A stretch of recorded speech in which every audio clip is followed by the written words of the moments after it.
हाँ प्यारे बच्चों, ये पेपर है आपके अर्धवार्षिक परीक्षा 2024-25 का पेपर है जो आपके 20 दिसंबर को होने वाला है। अगर आपने एग्जाम से पहले ये पूरा पेपर आपने अच्छे से तैयार कर लिया तो अर्धवार्षिक परीक्षा 2024-25 के पेपर में जो आपके 20 दिसंबर को होगा उस पेपर में पूरे 70 में से 70 नंबर है वो आप आराम से ला सकते हैं। तो वीडियो को आपको कंप्लीट देखना है और वीडियो को शुरू करने से पहले आप सभी बच्चों से मेरी एक रिक्वेस्ट है, यदि अभी तक आपने हमारे चैनल को सब्सक्राइब नहीं किया है तो सब्सक्राइब कर लीजिए और साथ में नोटिफिकेशन बेल को प्रेस कर लीजिए। और अगर आपने एग्जाम से पहले ये पूरा पेपर तैयार कर लिया तो पूरे नंबर हैं, पूरे 70 नंबर हैं वो आप इतिहास के पेपर में पूरे नंबर ला सकते हैं। तो वीडियो को कंप्लीट देखना है, पूरा पेपर इस वीडियो के अंदर मैं आपको बताने वाला हूं।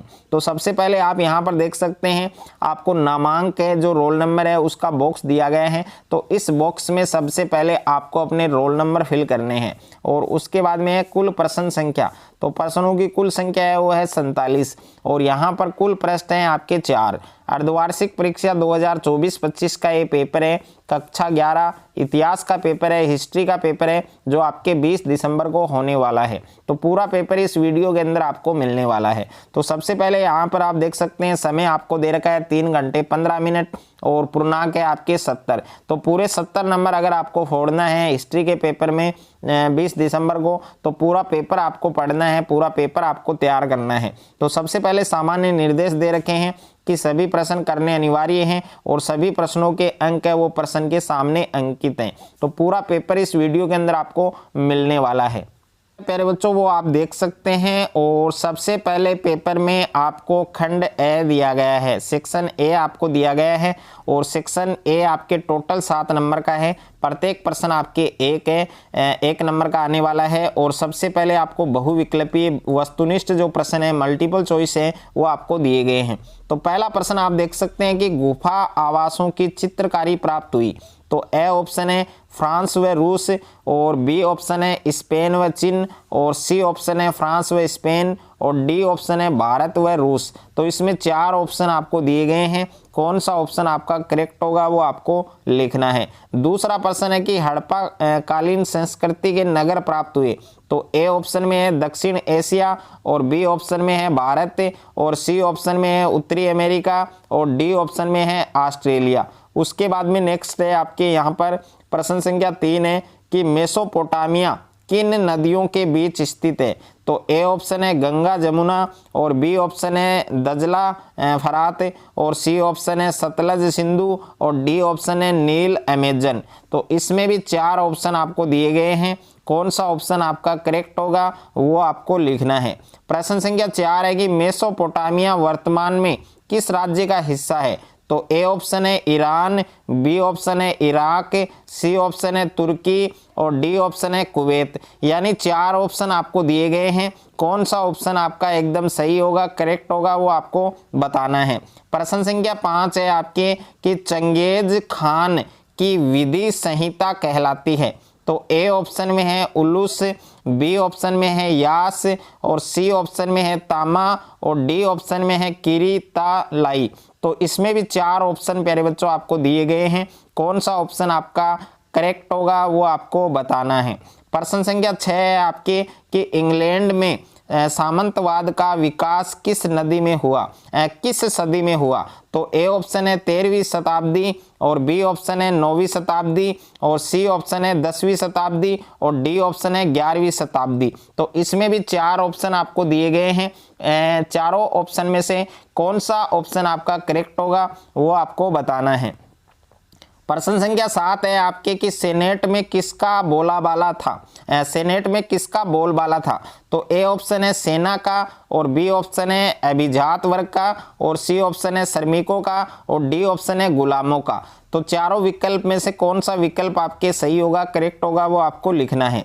उसके बाद में नेक्स्ट है रिक्त स्थानों की पूर्ति कीजिए और इसमें टोटल 10 क्वेश्चन है, प्रत्येक क्वेश्चन आपके 1 नंबर का है। तो प्रश्न संख्या 8 आप देख सकते हैं रिक्त स्थान आपको दिया गया है और सर्वप्रथम शहरी जीवन की शुरुआत हुई थी, कब हुई थी ये आपको लिखना है। और प्रश्न संख्या 9 है कि मोआवियों ने किस वंश की स्थापना की।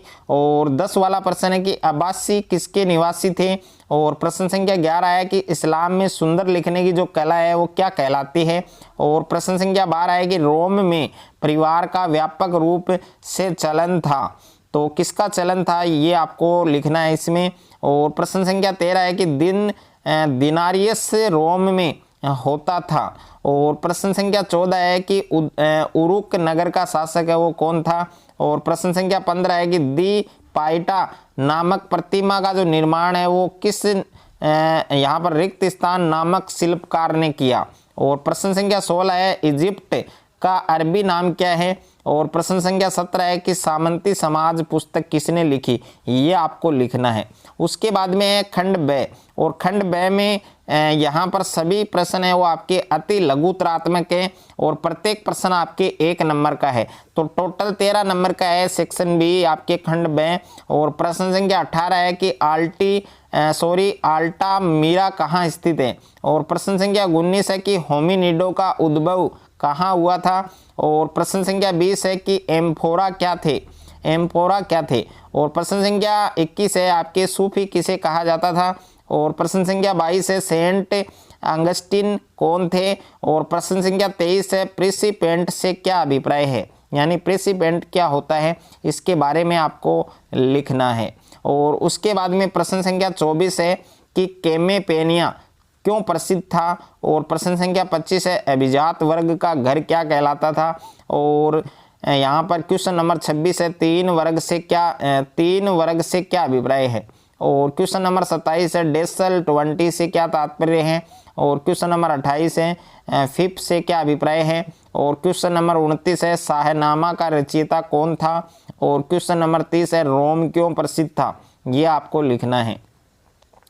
उसके बाद में लघुतरात्मक प्रश्न है, और लघुतरात्मक प्रश्न में प्रश्न संख्या 31 है कि कसांद्रा फिदेल कौन थी। और क्वेश्चन नंबर 32 है विलियम हार्वे के द्वारा खोजा गया सिद्धांत क्या था और उस सिद्धांत का नाम लिखो। प्रश्न संख्या 33 है कि बाटू की 2 सैनिक उपलब्धियों के बारे में लिखिए।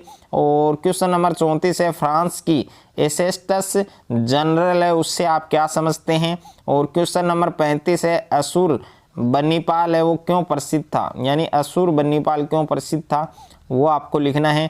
क्वेश्चन नंबर 36 है रोम की स्त्रियों को प्राप्त अधिकारों को लिखिए। क्वेश्चन नंबर 37 है 15वीं सदी के प्रारंभ में मानवतावादी लोगों के नाम लिखिए।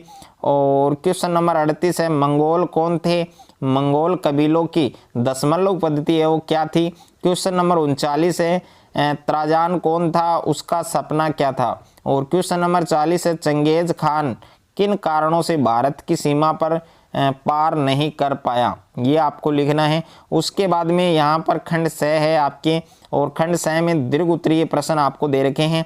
तो प्रश्न संख्या 41 है आपके कि मध्यकालीन यूरोप के अभिजात वर्ग के विशेषाधिकारों को लिखो। और इसके अथवा में प्रश्न है आपके कि आबासियों के शासनकाल की जो प्रमुख विशेषताएं थी वो आपको स्पष्ट करनी है, वो आपको लिखनी है। और प्रश्न संख्या 42 है कि नाइट एक अलग वर्ग के रूप में अस्तित्व में क्यों आया और इसका पतन कब हुआ। और इसके अथवा में क्वेश्चन है कि चंगेज खान के जीवन वृत्त को संक्षेप में आपको बताना है। और उसके बाद में प्रश्न संख्या 43 आप देख सकते हैं कि मेसोपोटामिया के निवासियों में समंत विभाजन किस प्रकार किया गया, यह आपको लिखना है। अथवा में प्रश्न है मेसोपोटामिया की लेखन प्रणाली है उस पर आपको संक्षिप्त वर्णन करना है। और निम्नात्मक प्रश्न है आपके प्रश्न संख्या 44 कि मेसोपोटामिया सभ्यता की विश्व की क्या देन है, इसका विस्तृत वर्णन करना है। और अथवा में प्रश्न है हादजा लोगों की गतिविधियां हैं उन पर एक निबंध लिखना है। और क्वेश्चन नंबर 45 है कि फ्रांस के दासों की जीवन दशा के बारे में लिखिए। और इसके अथवा में प्रश्न है पैगंबर हजरत मोहम्मद के जीवन दर्शन की विस्तार से चर्चा कीजिए। और उसके बाद में यहाँ पर क्वेश्चन नंबर 46 है कि मानवतावाद के विकास में इटली के विश्वविद्यालयों के योगदान की विवेचना कीजिए। और अथवा में प्रश्न है कि मध्यकाल में यूरोप में नगरों के विकास के लिए कौन कौन से कारक हैं वो उत्तरदायी थे, इसको विस्तार से आपको स्पष्ट करना है। और क्वेश्चन नंबर 47 है आपके निम्नलिखित स्थानों को विश्व के मानचित्र में अंकित करना है, जिसमें पहला है मिस्र, दूसरा है इंग्लैंड, तीसरा है मंगोलिया, 4 नंबर आपके ईरान। और इसके अथवा में भी है, अगर अथवा वाला करना चाहते हैं तो अथवा वाला कर सकते हैं, जिसमें ए ऑप्शन में है टर्की, दूसरा है मोरक्को, तीसरा है आपके फ्रांस और 4 नंबर आपके भूमध्य सागर। तो इनको आप दर्शा सकते हैं, अथवा वाला भी कर सकते हैं, करना चाहते हैं तो दोनों में से एक आपको करना है। अगर आपको वीडियो अच्छा लगे तो वीडियो को ज़्यादा से ज़्यादा बच्चों के साथ शेयर करें, ज़्यादा से ज़्यादा वीडियो को लाइक करें, और चैनल पर आप नए हैं तो चैनल को आप सब्सक्राइब कर लीजिए और साथ में नोटिफिकेशन बेल को प्रेस कर लीजिए। और इस पूरे पेपर का जो PDF है वो आपको टेलीग्राम चैनल पर मिलेगा, और टेलीग्राम चैनल का लिंक है वो मैंने डिस्क्रिप्शन में दे दिया है, तो वहां जाकर आप टेलीग्राम चैनल को ज्वाइन कर सकते हैं।